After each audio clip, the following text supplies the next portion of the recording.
மனிதனுக்கு வரக்கூடிய உணர்வுல கோபம்ன்றது ரொம்ப இயல்பான உணர்வு தான். கண்டிப்பா அது தவறுதான், இல்லைன்னு சொல்லல.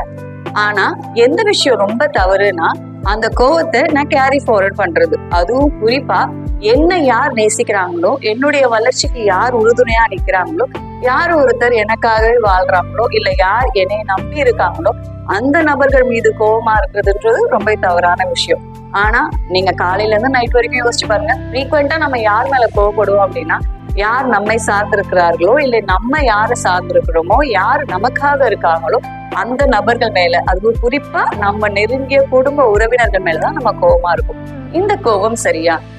யாரோ ஒருத்தர், ஒரு 3வது நபர், அவரை கூட நம்ம மன்னிச்சு விட்டுருவோம். ஆனா குடும்ப நபர் ஏதாவது ஒண்ணு பண்ணிட்டாங்க, இல்ல நம்ம கஷ்டப்படுத்துற மாதிரி ஏதாவது ஒரு விஷயம் பண்ணிட்டாங்க அப்படின்னா அந்த கோவத்தை 1 வாரம் 10 நாள்னு கேரி ஃபார்வர்ட் பண்ணுவோம். அப்படி பண்ணாதீங்க. ஏன்னா இந்த உலகத்திலே விலை மதிக்க முடியாத விஷயம்னு ஒண்ணு இருக்கு. அதுக்கு பேரு தான் அன்பு. அந்த அன்பு அவ்வளவு ஈஸியா கிடைச்சிடாது.